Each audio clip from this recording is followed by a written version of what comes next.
오늘 말씀은 사도행전 4장 우리 31절 한 절 읽도록 합니다.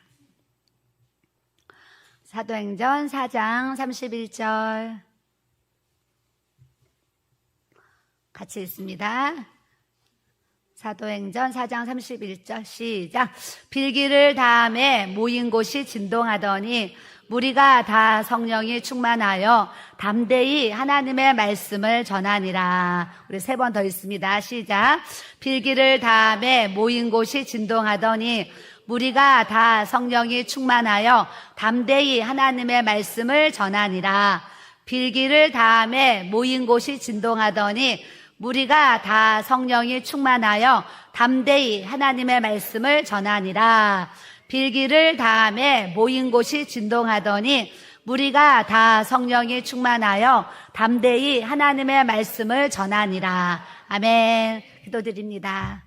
좋으신 하나님 아버지, 오늘도 주님 앞에 감사와 영광과 존귀와 찬양을 올려드립니다.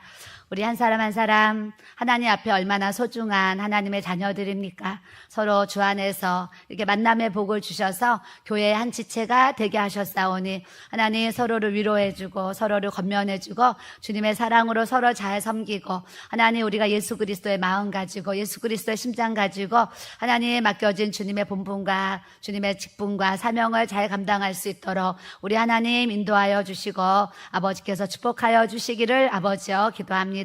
성령님께서 이 시간 이곳에 임재하여 주시고 하나님의 영광과 기름 부으심이 이곳에 충만하게 부어지게 하셔서 오늘 하나님 진동 같은 성령의 나타나심에 대해서 우리가 말씀을 대합니다. 우리의 삶에 빌기를 다함에 모인 곳이 진동하더니 말씀하신 것처럼 우리의 삶에 기도의 양이 참으로 우리의 삶에 진동하는 하나님의 역사가 불일 듯 일어날 수 있도록 하나님께서 축복하시고 함께하여 주시옵소서. 우리 가정마다 묶인 문제들이 여러 가지 있습니다. 하나님 아버지, 질병의 문제, 사업의 문제, 자녀의 문제, 배우자의 문제, 각종 중독의 문제, 정신질환의 문제, 하나님 여러 가지 삶의 아버지 우한으로 어려움이 겪는 또 가정들이 있습니다. 하나님 모든 것을 아시는 주여, 성령님께서 오늘 말씀을 통해서 하나님의 큰 은혜와 능력으로 기름 부어주시고 모든 삶에 진동하시는 하나님의 성령이 나타나심의 역사가 가정마다 부어지게 하여 주옵소서. 감사하고 예수님의 이름으로 기도드립니다.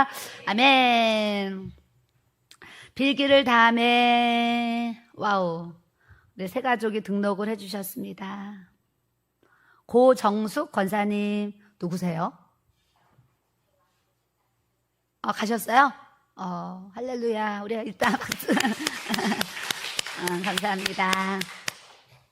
기도하고 눈 떴더니 또 카드가 올라와 있으니 또 감사하죠. 그래서 빌기를 다음에, 그러면 이 빌기를 다음에 언어의 뜻은 기도의 양이 차매 그러셨어요. 그래서 기도의 양이 찬다는 것은 양이라는 것은 부피가 있다라는 거예요.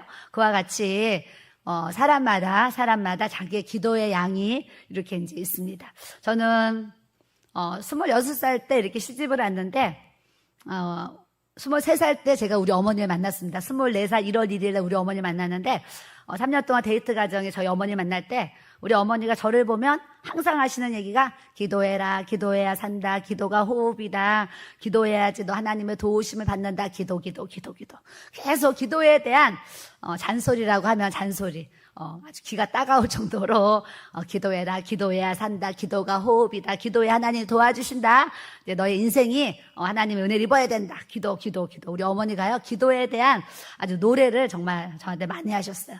뿐만 아니라 또 기도를 하나 안 하나 또 막 점검을 하시죠. 너 요즘 기도 생활 하니 안 하니. 그래서 이제 주일날 교회를 가면 우리 어머니가 제 목소리로 테스트를 하는 거예요. 목소리. 그래서 목이 쉬어 있으면 얘가 좀 기도 생활을 하는구나 그러는데 이제 목이 안 쉬어가지고 어머니 안녕하세요 이렇게 낭낭하게 하면 우리 어머니는 화가 나면 금방 얼굴에 그냥 이렇게 나타나요. 나타나서 아이고 얘 또 기도 안 해가지고 목소리가 또 쌩쌩하네 이러면서 또 이제 기도 안 한다고 혼도 내시고 꾸중도 하시고 막 그래요. 근데 그때는 이제 기도 안 한다고 우리 어머니 혼을 내고 사실 꾸중하면 사실 혼내고 꾸중하는데 좋은 사람 있어요? 없어요? 없어요. 좋은 소리도 혼내고 꾸중하면 마음이 상하지 어머니가 나한테 이렇게 좋은 소리 해주셔서 고마워요 이러지 않아요. 또 잔소리 이제 이런 왼쪽 귀로 듣고 막 흘려요. 막 듣고 흘리고. 그래서 우리 어머니가 이제 그렇게 기도. 근데 하도 이제 우리 어머니가 기도에 대해서 잔소리를 떠나서 이제 혼을 내고 꾸중을 하니까 이제 어머니가 무서워서 사실 제가 기도 생활을 하게 된 것 같아요. 왜냐? 기도를 안 하면 어머니가 자꾸 혼을 내니까 이제 사실 기도를 했습니다. 기도를 하는데, 교회에 이제 기도실이 있는데 어머니가 이제 목이 안 쉬었으면 혼을 내니까 목이 쉬려고 기도실에 가서 기도를 하면 주님을 부르기 위해서 주여 한 게 아니라 목 쉬려고 주여 부르짖는 거예요. 그럼 그 다음날 목이 이제 쉬어요. 막 부르짖고 나면 막 몇 시간 부르짖고 나 목이 쉬어요. 그러면 이제 그 다음날 아버님 식사하세요. 어머니 김치 드세요. 이제 목이 쉬어요. 그러면은 우리 아버님은 저한테 기도는 꼭 목 쉬게 기도 안 해도 되니까 그렇게 목 쉬지 않게 기도해도 돼요. 우리 아버님은 그렇게 저한테 얘기를 여러 번 하셨어요. 근데 우리 어머니는 목이 쉬어야 되는 거잖아요. 근데 이제 안 혼날라고 이제 막 하니까 이제 목이 쉬는 거예요. 그래서 사실 처음에 기도 생활이 우리 어머니가 무서워서 혼나지 않으려고 기도 생활을 한 그 기도가 저에게 이렇게 지금 인생의 약재료가 되게 하시도록 역사하신 줄 믿습니다. 여러분들도 여러분 자녀들한테 너 기도해라 예배와라 막 잔소리해요. 내 자녀들이 알아요. 사실 몰라요. 그런데 저와 같이 잔소리할 때는 그때는 몰랐는데 세월이 지나가서 내가 믿음의 성장이 오고 내가 믿음의 성숙함이 오고 내가 영적으로 자라나면 그때 그렇게 기도하라고 잔소리해 주신 우리 어머니 참 고마우신 분이다 이게 깨달아져요. 그렇기 때문에 우리의 자녀들이 우리가 잔소리를 해서 지금은 깨닫지 못하더라도 우리가 천국 가고 나서라도 우리가 또 이 땅에 또 더 나이 먹어서라도 하나님이 또 깨닫게 하시면 그때서야 엄마가 기도해 준 덕에 내가 이렇게 살아요 고백하도록 하나님께서 은혜를 이렇게 주시는 줄 믿습니다.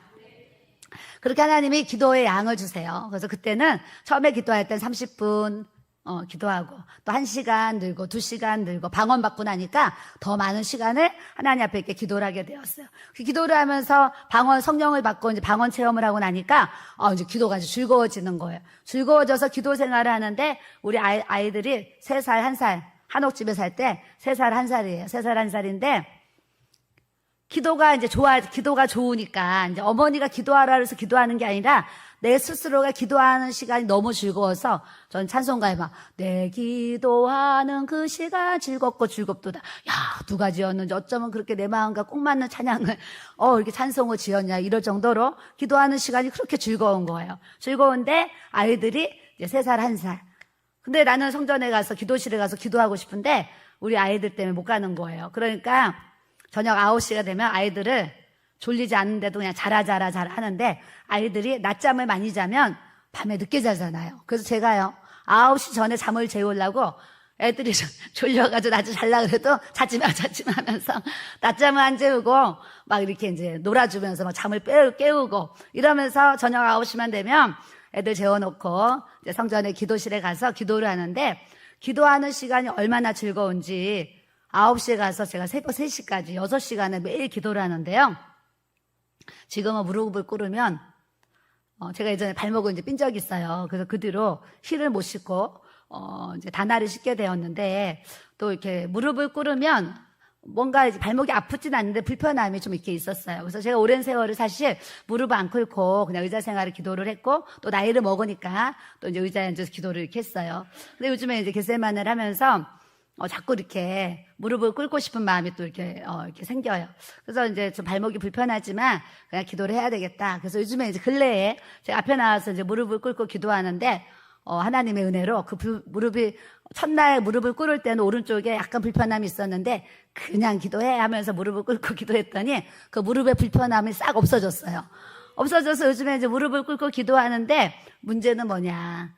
시간을 짧게 하고 무릎을 이제 피면 다리 저림이 없는데 좀 이렇게 조금 긴 시간을 무릎을 꿇고 기도할 때 너무 좋은데 기도가 끝나고 나서 다리를 피면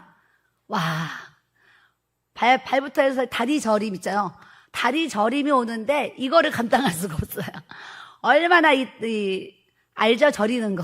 예. 다리 저리 때문에 그 순간을 감당을 할 수 없을 정도로 다리가 저린 거예요. 그래서 그것 때문에 폈다, 꾸몄다 하면서 이제 지금 이제 기도 생활을, 이렇게 이제 하게 돼요. 근데 이제 그때는 나이가 이제 29이니까 젊잖아요. 젊으니까 성전에 가서 기도를 하면 이제 9시에 가서 이제 기도를 해요. 기도를 하면 그때 당시에 이제 경험이 뭐냐면, 졸지 않고 기도를 하면 몇 시간을 무릎을 꿇고 기도해도 이제 기도가 끝나면 다리가 저리질 않아요.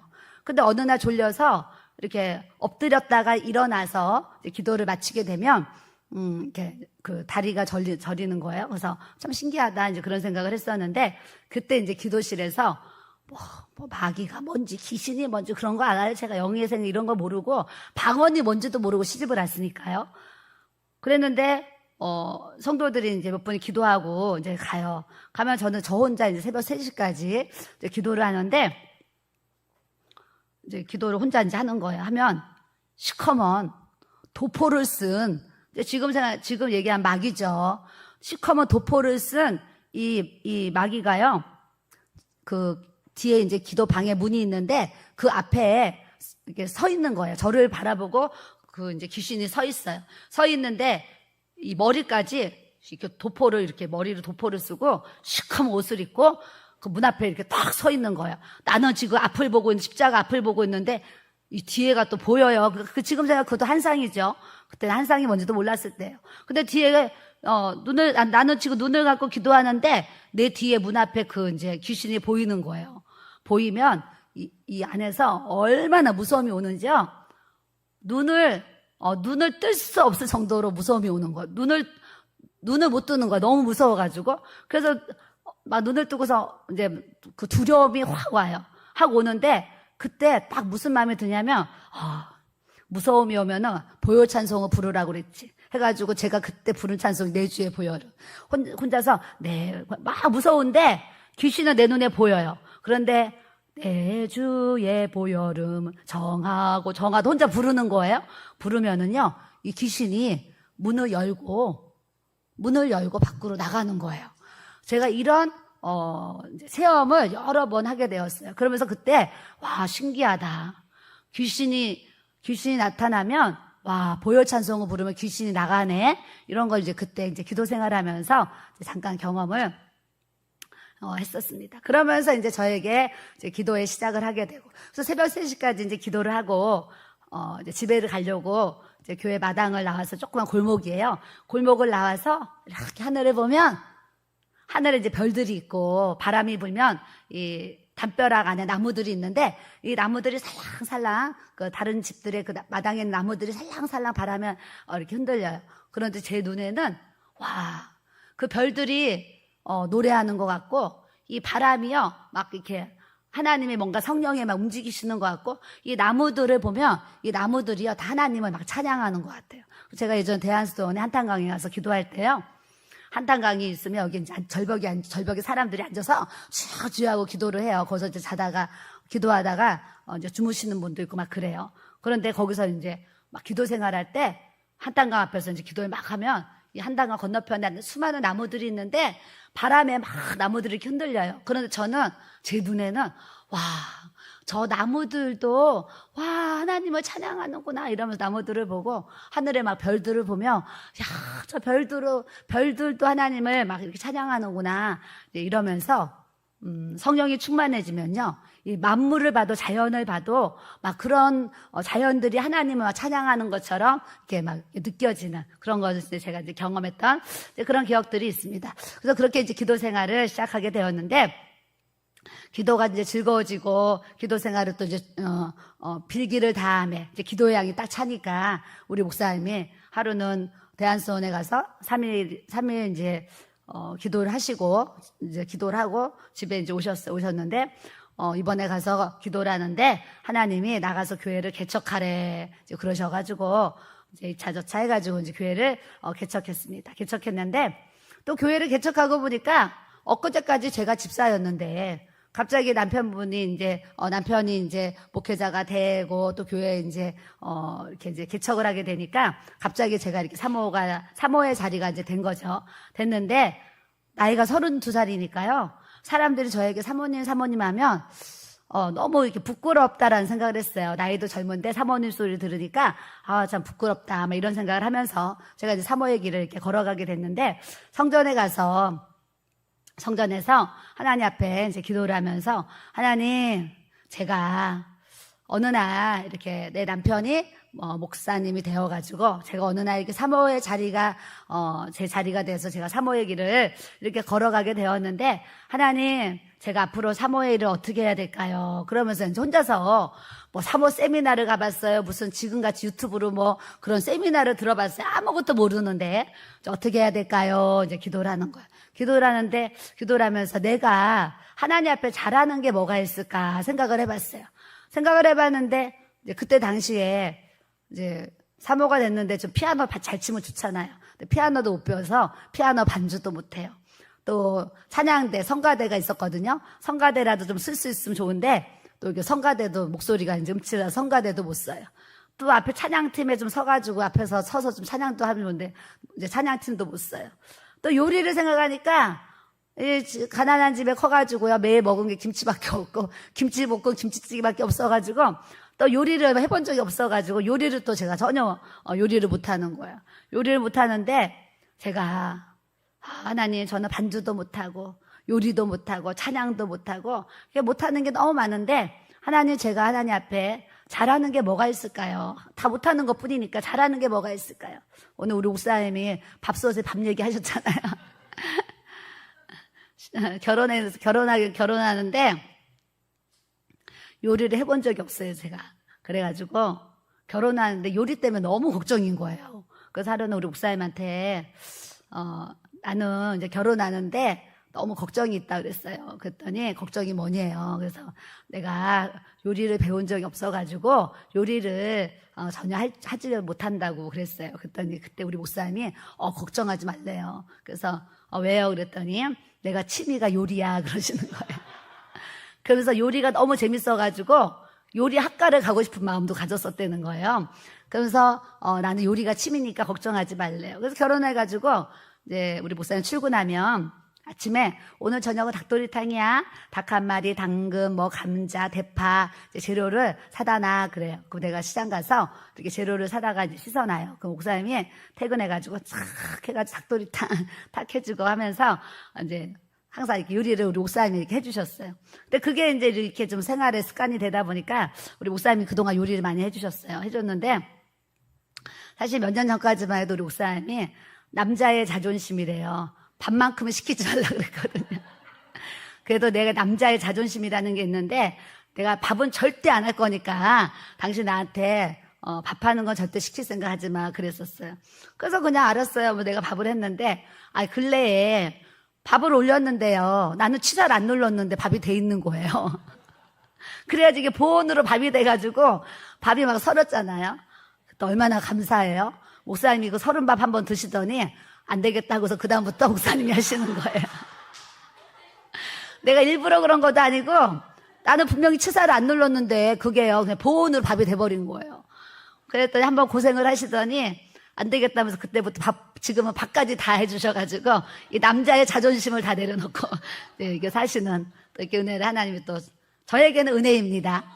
남편에게는 고통인데 그래서 이제 하나님이 또 이렇게 요리 다 못해요. 근데 기도하면서 하나님, 저는 그러면 잘하는 게 뭐가 있을까요? 잘하는 게. 그러면서 기도한 거예요. 잘하는 게 뭐가 있을까요? 그런데 갑자기 돌아가신 우리 친정엄마가 딱 생각이 나고 우리 어머님이 딱 생각이 나면서 우리 친정어머니가 살아계실 때 야, 너는 입에다가 우리 오빠들은 저 잘할 때 야, 너는 입에다 오토바이 달았니? 오토바이 달았어. 말 좀 천천히 해라. 천천히 해라. 잔소리 엄청 많이 했어요. 너는 입에다 오토바이 달았다고. 하고 친구들도 저한테 야, 너는 나중에 114 이렇게 여보세요 막 이렇게 안내하는 그 114 그 직원을 하든지 아니면 성우를 해가지고 성우로 어떻게 좀 이렇게 너 나가면 좋겠다. 이제 목소리가 이쁘고 말을 잘한다 이런 얘기를 했어요. 근데 이제 시집을 오니까 저희 어머니가 아유 은진아 너는 절대 그럴 일은 없겠지만 너는 혹시 물에 빠져 죽으면 입만 동동동동동동 뜰 거다. 이 얘기를 우리 어머니가 살아계시다 저한테 여러 번 하셨어요. 입만 동동동동동 뜰 거다 그러셨어요. 그래서 저는 제가 뭐 음식을 해다 드리는 것도 아니고 뭘 못하니까 말로 효도를 다 하는 거야. 말로 어머니 하면서 효도를 다 했어요. 그러니까 우리 어머니가 입만 동동동동. 근데 왜 그 기도하는데 우리 어머니가 입만 동동동동 그게 이제 생각이 난 거예요. 제가 맞아, 우리 어머니가 나 말 잘한다고 말로 효도 다 한다고 입만 동동동동 뜬다 그랬는데 그 생각을 하면서 그러면은 우리 친정 어머니는요, 엄마하고 시어머니는 좀 다른 것 같아요. 우리 엄마는 딸이니까 은쟁반의 옷구슬이 뚜루루루루 굴러가는 것 같다 그랬어요. 이게 엄마와 시어머니 차이인지는 모르겠지만 또 우리 엄마는 저한테 은쟁반의 옷구슬이 뚜루루루루 굴러가는 것 같다 그랬어요. 근데 우리 어머니는 입만 동동동동. 그래서 뭐 이렇든 저렇든 제가 이제 그 생각이 탁 나는 거예요. 맞아, 우리 엄마도 그랬고 우리 어머니도 그랬지. 그러면서 제가 그럼 나는 결론은 내가 말을 잘한다는 거네 이렇게 생각을 하면서, 하나님, 그럼 내가 말 잘하는 걸로 뭐를 할 수가 있습니까? 그런데 딱 생각한 게 말 잘하는 거 가지고 할 수 있는 게 기도지, 이 생각. 그때요, 그냥 개척 막 해가지고 얼마 안 됐는데 사모 초년생이 그냥 기도하다가 그냥 깨달은 거예요. 그래서 제가 내가 말 잘하는 게 그러면 기도해야지, 기도. 말로 하는 게 기도지 하면서 그때 제가 하나님 앞에 서원은 아니지만 그런 고백을 했습니다. 하나님, 제가 32살에 사모가 되었는데 하나님, 제가 하나님 앞에 갈 때까지 제가 하루에 이렇게 5시간은 하나님 앞에 기도하는 삶을 제가 살아야 되겠습니다. 그래서 막 서원은 아니었더라도 이렇게 그냥 그런 주님 앞에 그런 고백을 드렸어요. 하나님, 제가 사모가 되었는데 하루에 5시간은 하나님 앞에 기도를 하면서 살아야 되겠습니다. 그러면서 그때 이제 저녁 9시부터 새벽 2시까지 매일 기도를 하고, 처음에는요 새벽 예배가 4시, 새벽 예배 5시에 있었어요. 밤새도록, 이제 30대는 몸이 건강하니까요, 밤새도록 기도하고 새벽 5시인가 5시 반 새벽 예배 드리고, 이 뭐예요? 철야를 안 하고 새벽 기도만 오는 성도들이 또 있어요. 그럼 제가 뭐예요? 이게 사람 눈치를 좀 잘 본다 그랬잖아요. 그러니까 그럼 나는 철야하고 새벽 예배 드렸으니까 나는 이제 방에 들어가서 쉬어도 돼, 이러면서 당당하게 들어가서 쉬면 되는데, 또 그때는 좀 이렇게 어리고 해가지고 그런 생각도 못하고 새벽 예배 드리러 온 성도들이 있는데, 그러면서 이분들이요 좀 집에도 좀 빨리 가면 얼마나 좋아. 그 중에 한 집사님이 아이 초등학교 갈 때까지 7시 한 반까지 집에를 안 가는 거예요. 그러면서 막 또 기도를 하는 거예요, 한 집사님이. 그러니까 내가 또 그 집사님 다 갈 때까지 앉아서 같이 기도하면서 하나님이 그렇게 이제 기도의 훈련을 통해서 기도하게 하셨는데, 목회를 하면서 또 이런 산전수전 공중전을 겪듯이 많은 어려움이 있었지만, 어떨 때는 내가 하나님 앞에 기도 생활을 이렇게 많이 했는데 왜 내 삶에 이런 어려움이 있을까? 내가 하나님 앞에 열심히 주님 사랑하고 주일 열심히 했는데 왜 우리 교회에 또 이런 어려움이 있을까? 뭐 이런 생각을 이렇게 어려운 일이 생길 때마다 또 하게 되는데, 지나고 나니까 모든 그런 어려움도 고난도 환난도 주님이 다 이기게 하시고 통과하게 하시고, 뿐만 아니라 하나님이 주신 여러 가지 시험을 제가 잘 참고 견디고 이기고 주님만 바라보고 또 달려가니까 결국에는 하나님이 이렇게 좋은 예배당을 허락해 주시고 또 하나님이 이렇게 아름다운 전에서 설교할 수 있도록 주님이 또 이렇게 세워주신 줄 믿습니다.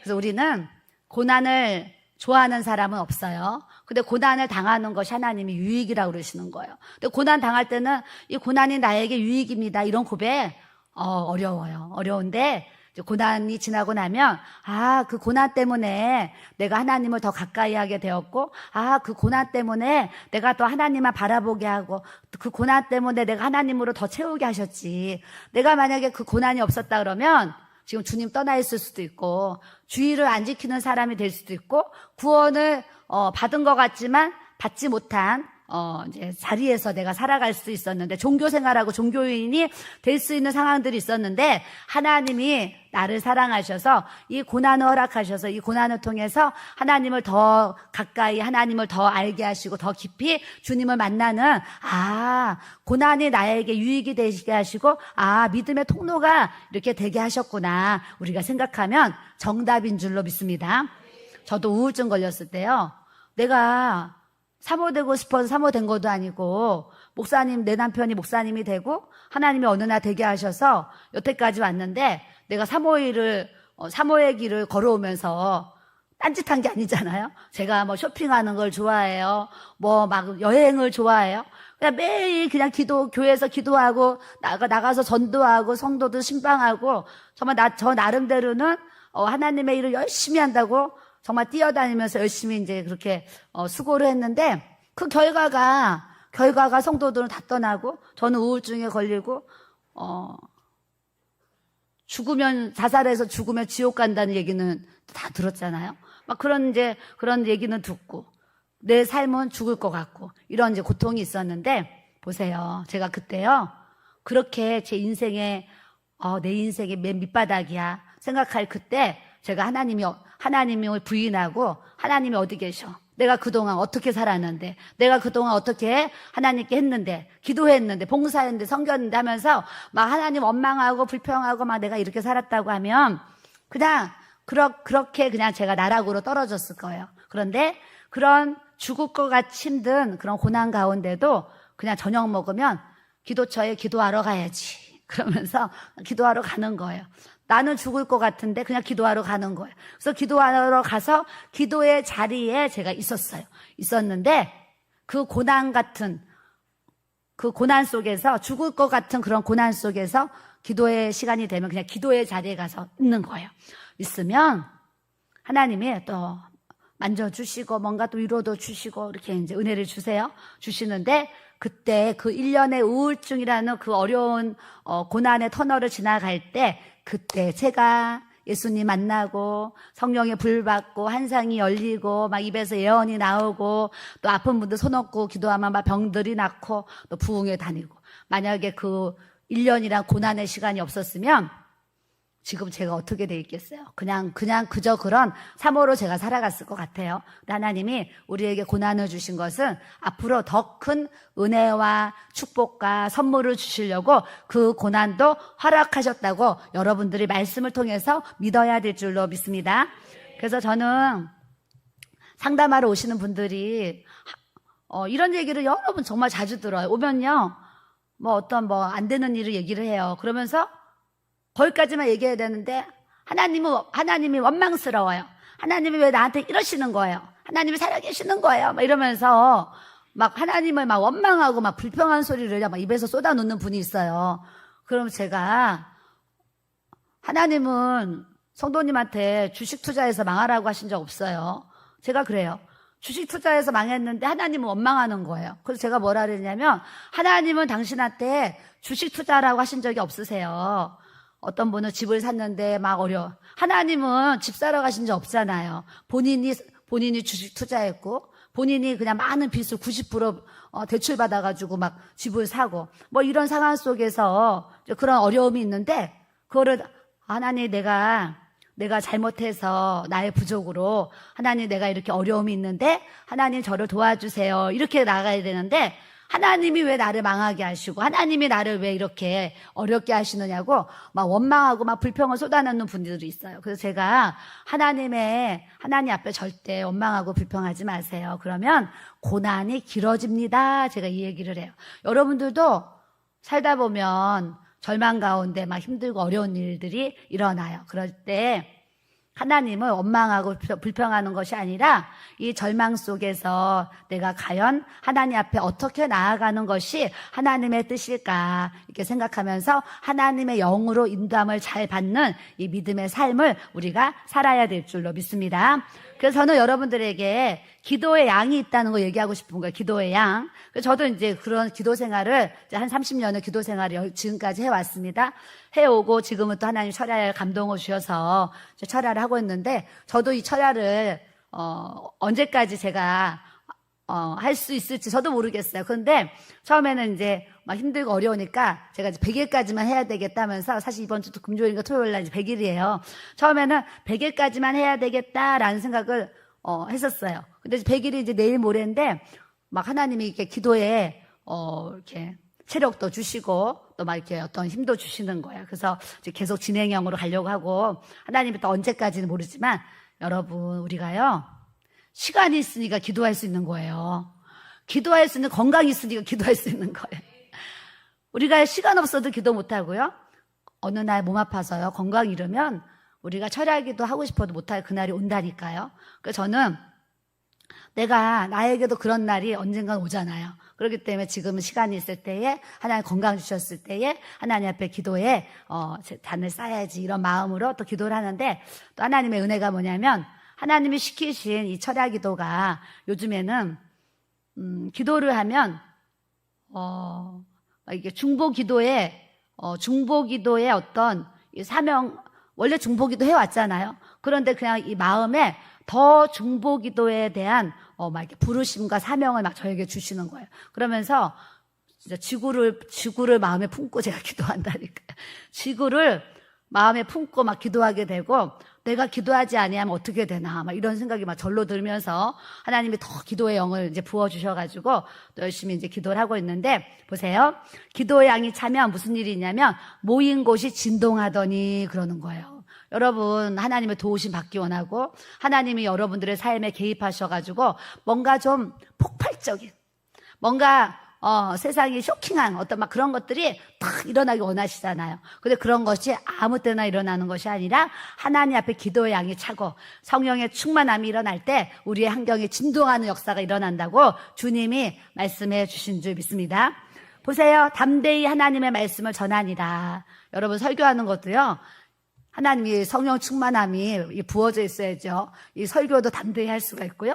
나가서 전도를 하는 것도요, 성령의 충만함이 있어야지 나가서 전도도 할 수 있는 거지, 성령의 충만함이 없으면 나가서 서 있으면 이 사람들이 영혼으로 안 보여요. 그냥 사람으로 보여요. 사람으로. 내가 복음 전해도 되고 안 전해도 되지, 이런 마음, 이런 생각이 들어요. 그런데 성령이 충만해가지고 전도지를 들고 밖을 나가게 되면 이게 사람으로 안 보이고 이 사람들이 영혼으로 보이는 거예요. 영혼으로 보여서 이 사람이 예수님 믿어야 될 텐데, 구원 받아야 될 텐데, 우리 교회 전도지 한 장을 이분이 받고 예전에 예수님 믿었다 그러면 다시 주님 앞에 돌아왔으면 좋겠다, 이런 마음을 가지고 사실 이번 한 주간도 우리 성도들과 함께 전도의 또 시간을 이렇게 이제 가졌는데, 우리가 전도하는 것도, 기도하는 것도, 복음을 전하는 것도 성령의 충만한 이 담대한 하나님의 성령의 기름이 우리에게 부어져야지 또 좋은 열매, 역사가 일어나도록 은혜를 또 있게 하시는 줄 믿습니다. 그래서 저는 진동하는 것, 불같은 성령에서 제가 불받은 간증했습니다. 바람 같은 성령님, 바람 그 성령님 제가 간증했어요. 어제는 물체험, 물 같은 그 성령의 나타남에 대해서 또 이제 금요일 날 설교했어요. 오늘은 진동으로 나타나는 이 성령의 나타남을 제가 이렇게 설교를 이렇게 이제 하고 싶었어요. 진동. 어느 날 예배를 드리는데 앉아서 이제 목사님 설교하시고 저는 자리에 앉아서 예배를 드리는데 제 몸이 부르르 말씀을 듣는데 몸이 부르르 떨리는데, 제 느낌이 내 엉덩이 밑에 핸드폰을 진동으로 놓은 것 같은 느낌이었어요. 제 느낌이 내 핸드폰을 진동으로 놓고 엉덩이 밑에에서 핸드폰이 진동으로 루루루 떨리면 몸이 떨리잖아요. 그런 느낌. 야, 내 엉덩이 밑에 핸드폰을 진동으로 놓은 것 같다, 이런 생각을 하겠어요. 그래서 아니 말씀 듣고 있는데 왜 내 몸이 떨리냐. 그래서 몸이 핸드폰 떨리듯이 부르르르 떨려요. 그래서 이제 한 번씩 기도하다가도 떨리고 이렇게 이제 그런 진동의 체험을 제가 이렇게 하게 됐어요. 그래서 참 신기하다.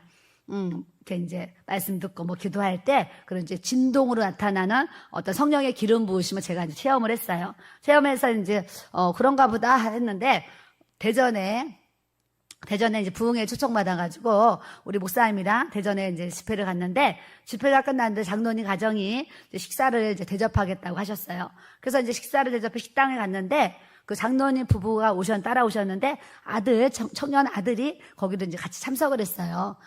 아주 잘생겼어요. 그 아들이 하여튼 내가 되게 잘생겼네 이럴 정도 잘생겼었어요. 잘생긴 아들이 이제 와서 같이 이렇게 이제 식사를 하려고 이제 앉았는데 처음 본 그 청년이 저에게 질문을 하는 거예요.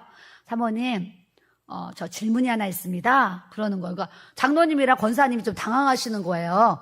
밥 먹으러 따라온 아들이 부흥 강사, 이게 이제 식사 대접하려고 왔는데, 뭐 또 질문한다고 하니까, 이제 뭔가 실수할까봐 막 두 분이 좀 당황하시는 거예요.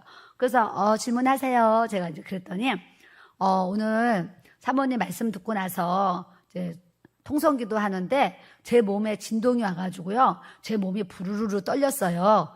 왜 그러는 거예요? 그러면서, 지금도 식당에 따라와서 앉아있는데 지금도 몸에 진동이 계속 온다는 거예요.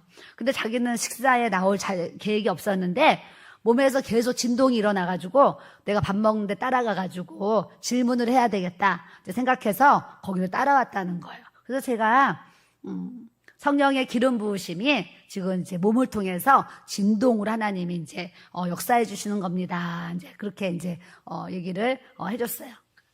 오늘도 우리 모두에게 성령님이 나타나셔야 될 줄로 믿습니다. 제가 지금 계속 불 같은 성령님, 바람 같은 성령님, 물 같은 성령님, 오늘은 진동으로 나타난 성령님 하고 있어요.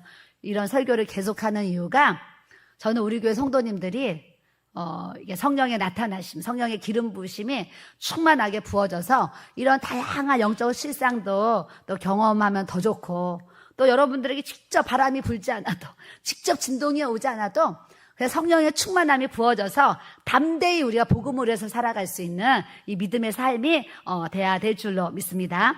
그래서 제가 떠오른 말씀이 뭐였냐면 자 사도행전 성경책 있는 분들은 사도행전 12장 사도행전의 12장에 가면 야고보와 베드로가 감옥에 갇힌 이야기가 나옵니다. 그래서 헤롯 왕이 이제 야고보와 베드로를 감옥에 이제 가뒀습니다. 가뒀는데 헤롯이 먼저 야고보를 이제 불러다가 칼로 야고보를 순교를 이제 시켰습니다. 야고보가 먼저 칼로 죽었습니다. 죽으니까 유대인들이 막 너무 기뻐하고 좋아하는 거예요. 그러니까 이 왕이 더 인기를 얻기 위해서 잘 됐다. 이 베드로도 잡아서 죽여야지 하는데 마침 이제 절기 기간이라서 먼저 이제 감옥에 놔뒀어요. 감옥에 놔뒀는데 자 4절에 보면 잡음에 옥에 가두어 그러니까 베드로 잡은 거예요. 베드로를 잡아서 옥에 가두어 군인 내식인 네페에게 맡겨 지키고 내식이면 네페면 16명이 베드로 한 사람을 지금 16명이 지킨 거예요. 6월절 후에 백성 앞에 끌어내고자 하더라. 그러면서 베드로는 옥에 갇혔고 교회는 그를 위해서 간절히 하나님께 뭐 했더라 그랬어요? 기도했더라 그랬어요. 만약에 우리 목사님이나 제가 복음 전하다가 옥에 갇혔어요. 그 여러분들이 저를 위해서 기도해 주실 거 아니에요? 똑같은 상황이 되는 거예요. 복음 전하다가 잡혀서 이제 지금 감옥에 갇혔더니 이제 밖에 있는 성도들이 감옥에 갇힌 사도들을 위해서 이제 기도를 하고 있는 거예요. 그런데 이제 어떤 날이 되어서 6절에 헤롯이 잡아내려고 하는 그 전날 밤에 야고보도 또 이렇게 순교를 했는데 하나님 보실 때는 베드로는 더 하나님의 사명을 감당해야 될 부분이 있었겠죠. 그래서 야고보는 이게 또 하나님이 먼저 부르시고 베드로는 더 사명이 남았으니까 이제 죽으면 안 되는 거예요. 그러니까 하나님이 또 하나님이 급하셔서 밤에 하나님이 천사들을 베드로에게 보내신 거예요. 감옥으로. 그래서 베드로가 두 군인 틈에서 두 쇠사슬에 매어 누워 자는데 파수꾼들이 문 밖에서 옥을 지키더니 16명의 이 파수꾼들이 쇠사슬로 묶어서 감옥 안에서도 지키고 감옥 문 잠그고 감옥 밖에서도 지키고 아주 문마다 이제 그 사람들이 이제 지킨 거예요. 16명 지킨 거죠. 지켰는데 7절에 보니까 호련히 제가 얘기했습니다. 어떤 하나님의 역사가 일어날 때 내가 오늘 밤 너 기도할 때 너 진동으로 성령이 나타날 거야. 너 바람 같은 성령이 나타날 거야. 알려주지 않으셔요. 갑자기 호련히 깜짝 놀라게 이렇게 호련히 주님이 나타나시는데 여기도 이제 호련히가 나오는 거예요. 갑자기 호련히 주의 사자가 나타나매 갑자기 천사가 나타났어요.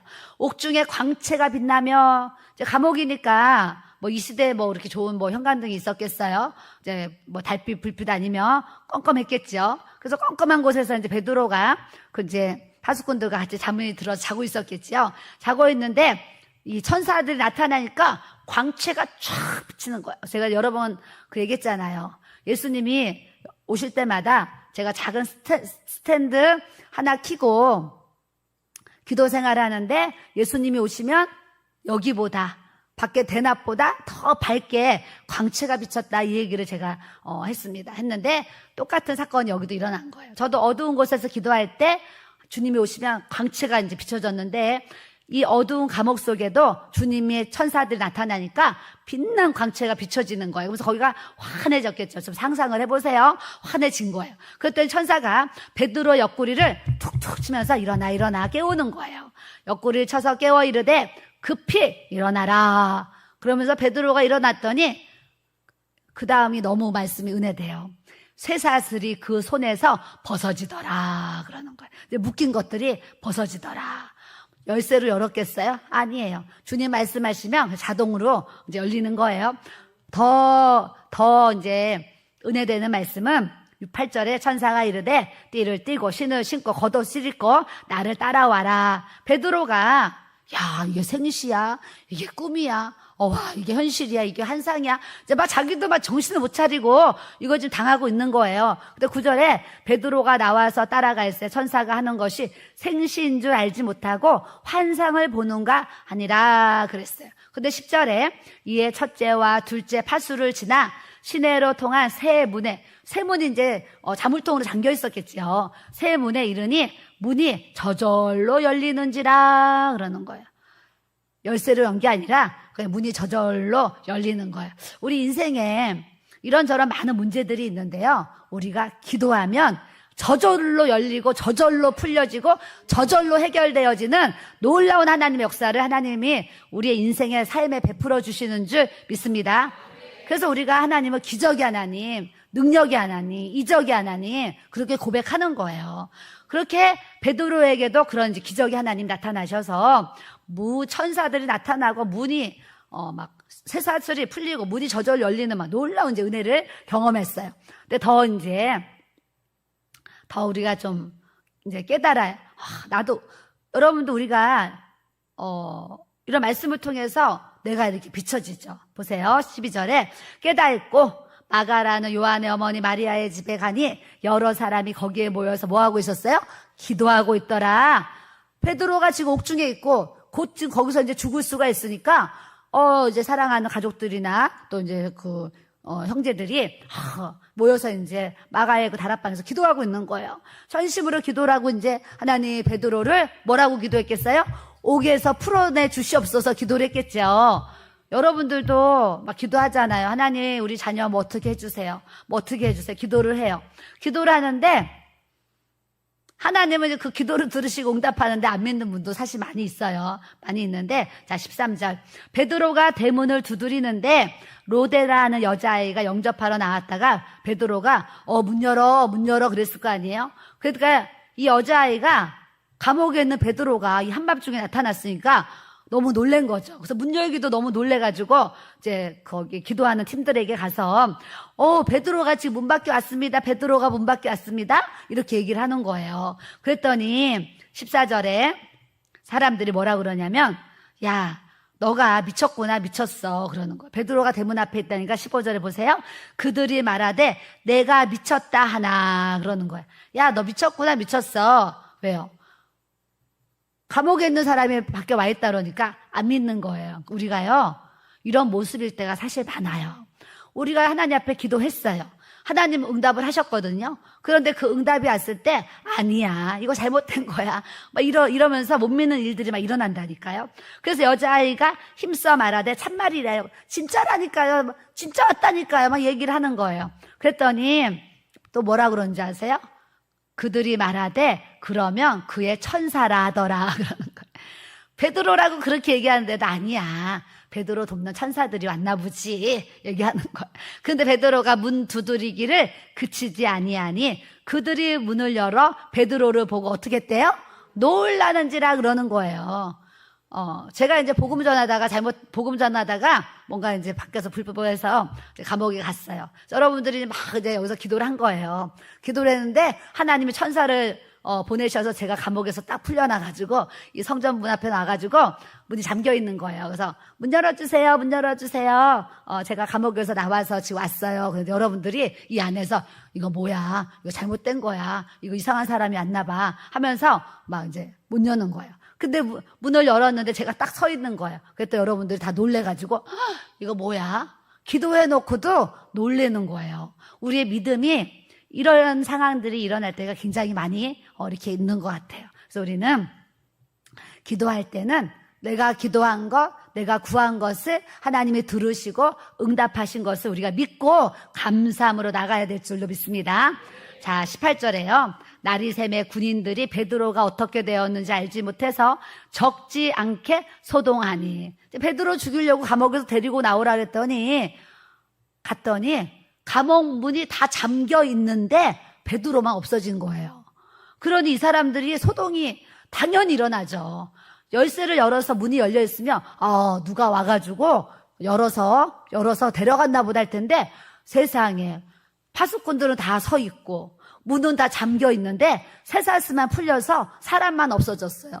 이게 하나님은요, 영혼의 이동도 가능하시지만 육체의 이동도 가능케 하시는 분이에요. 얼마나 하나님이 저는 오늘 이 말씀 묵상하는데 우리 이 하나님의 이 섭리 또 하나님의 이 놀라우신 능력을 생각하니까 정말 마음이 설레고요. 정말 막 흥분이 되는 거예요. 너무 이 하나님의 역사에 대해서. 저는 여러분들도 저 이런 말씀을 대하면 마음이 뛰고 설레고 막 흥분되고 어머 하나님 나에게도 더 큰 믿음을 부어주세요.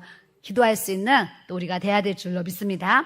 그 19절에 보니까 헤롯이 그를 찾아도 보지 못하며 파수꾼들을 뭐예요? 신문하고 죽여라. 이 사람들은 사실 자기 사명 잘 감당한 건데 하나님을 통해서 천사를 통해서 이렇게 이제 베드로가 풀려났는데 세상 이방인들의 눈으로 보면은 또 이 파수꾼들의 잘못으로 이제 베드로를 풀어줬나 보다 하고 이렇게 이 사람들이 죽임을 당하는 이런 이제 모습이 있었어요. 그런 헤롯 왕이 어떻게 죽었냐면은요, 23절에 가면 22절에 백성들이 크게 부르되 이것은 신의 소리요 사람의 소리가 아니라 하거늘. 헤롯이 사람들 앞에서요, 여러분 막 하면서 강의를 한 거예요. 강의를 했더니 사람들이 와, 저 사람이 하나님이야, 저 사람이 신이야 하면서 막 존귀함을 준 거죠. 그랬더니 당신은 사람이 아니라 신입니다 막 얘기를 하는 거예요. 그러니까 헤롯이 얼마나 막 으쓱해졌겠습니까? 으쓱해져가지고 그 영광을 아닙니다 여러분, 나는 신이 아닙니다, 나는 하나님이 아닙니다, 하나님은 저 하늘에 계신 하나님 한 분입니다, 이렇게 하나님 앞에 영광을 돌려야 되는데 23절에 보니까 헤롯이 영광을 하나님께로 돌리지 아니하므로 주의 사자가 고치니 뭐에 먹혀 죽었어요? 벌레에 먹혀 죽었어요. 세상 왕은요, 이 땅에 있는 동안은 모든 것을 다 얼마나 많은 것을 소유하고 많은 것을 다스리고 종들이 있고 얼마나 풍요와 그런 부요가 있었겠습니까? 부자로 살았겠죠. 그럼에도 하나님의 부르실 때는 벌레에게 먹혀서 죽는 이 비참한 이렇게 최후를 맞는 이런 모습을 이렇게 갖습니다. 그래서 우리가 이 세상의 헤롯과 같은 왕의 권세를 부러워하는 삶을 살아가는 것이 아니라 오늘 말씀을 통해서 야고보도 순교하고 베드로도 순교하고 수많은 사도들과 또 우리나라에도 토마스 선교사라든가 여러 가지 여러 이제 그런 선교사들이 북한 땅에 또 이렇게 배를 타고 와서 또 복음을 전하고 쪽복음을 던져서 우리나라에 복음이 들어와서 우리에게까지 이 복음이 들어왔는데 얼마나 그 순교자 기념관에 가면 우리 목사님은 용인에 순교자 기념관이 있는데 우리나라의 이렇게 순교자들의 사진들이요, 이렇게 사진 하나에다 이름 써가지고요, 그 내용들을 싹 이렇게 해놔서 순교자 기념관이 용인에 있어요. 그래서 우리 목사님은 성도들에게 복음을 위해서 이렇게 순교하신 분들이 이렇게 많이 있다라는 거 막 보여주고 싶으셔가지고 몇 번 갔어요. 몇 번 가가지고 이제 거기 다 둘러보고 또 이제 점심 먹고 이렇게 돌아온 적이 여러 번 이렇게 이제 있었는데 우리가 믿음의 그런 선진들처럼 또 살다 보면 우리가 순교의 자리에 있을지, 순교는 못하고 또 밑에까지 가다가 주님 앞에 갈지 모르지만 하여튼 하루하루 사는 것이 다 주님의 은혜이기 때문에 우리가 매일매일 살아가면서 따라합시다. 오늘도 살아가는 것이 다 하나님의 은혜입니다. 예. 내일 일도 염려하지 말라고 그랬지만 내일 일도 주님이 자랑하지 말라고 그러셔요. 왜요? 내일 일은 우리가 모르잖아요. 그래서 한날 오늘 이 하루가 참 중요한 것 같아요. 내가 60 정년 퇴직하고 나서 그때 가서 전도를 열심히 하고 내가 나중에 시간이 나면은 기도를 많이 하고 그런 말은 하나도 하나님이 신뢰하지 아니하시고 오늘 하루 하나님 앞에 기도하고 전도하고 예배 드리고 하나님이 기뻐하시는 복음의 삶을 살고 이렇게 주님의 이 오늘 하루를 우리가 하나님 앞에 정말 복 있는 사람이 되어서 하나님의 뜻대로 잘 인도함 받고 세워질 수 있는 저와 여러분들의 삶이 돼야 될 줄로 믿습니다.